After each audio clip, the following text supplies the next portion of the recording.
لا يمكن الثناء كما كان حقه بعد از خدا بزرگ توئی قصہ مختصر.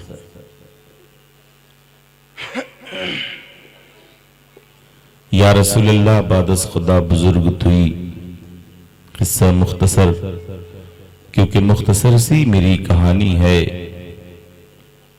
مختصر سی میری کہانی ہے، جو بھی ہے ان کی مہربانی ہے. مختصر سی میری کہانی ہے، جو بھی ہے ان کی مہربانی ہے.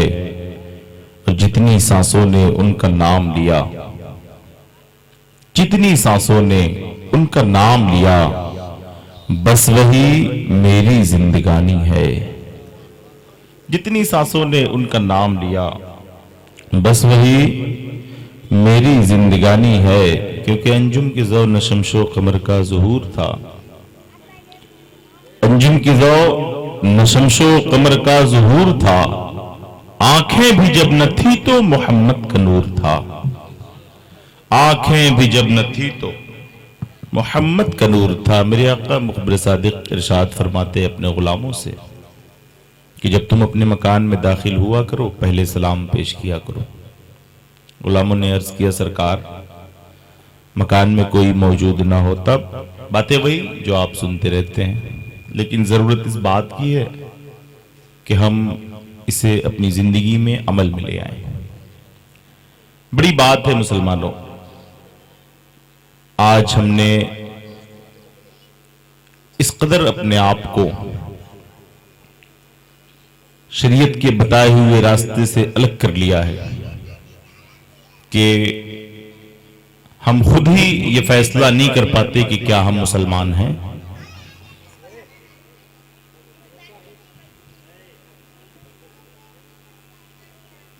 چھوٹے بڑوں کو سلام نہیں کرتے، بڑے چھوٹوں سے محبت نہیں کرتے.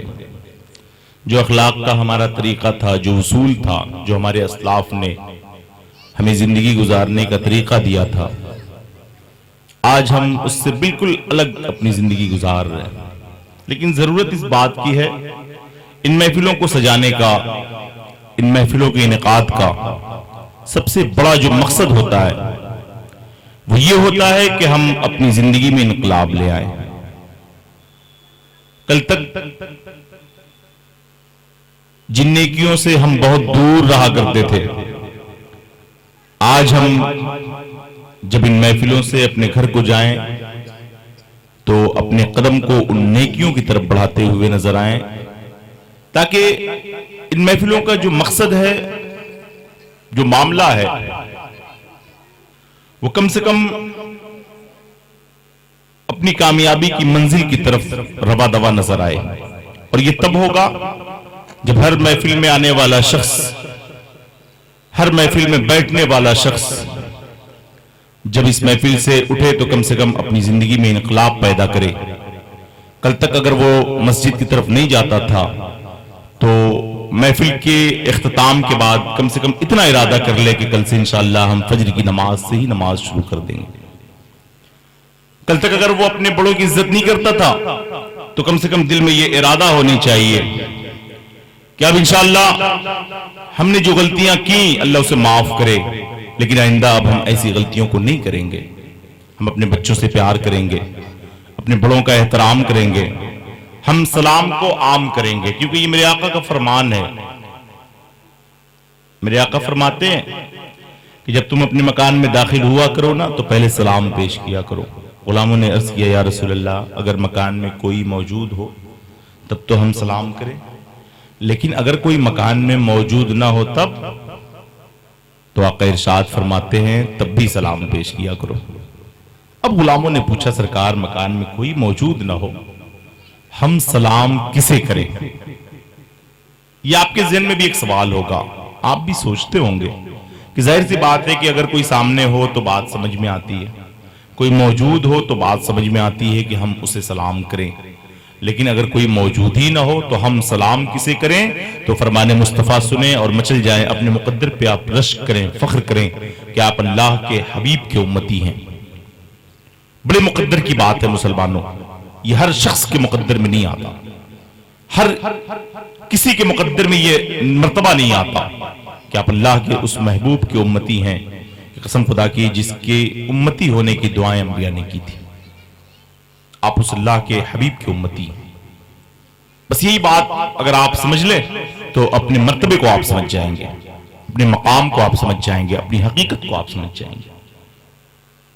میرے آقا ارشاد فرماتے ہیں، غلاموں نے کہا سرکار مکان میں کوئی موجود نہ ہو ہم سلام کسے کریں؟ تو آقا ارشاد فرماتے ہیں کہ جس عاشق کے مکان میں کوئی موجود نہیں ہوتا وہاں میں موجود رہتا ہوں،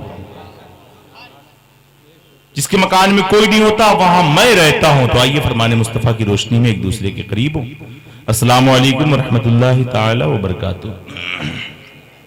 میرے دوستو، سر شام سے اب تک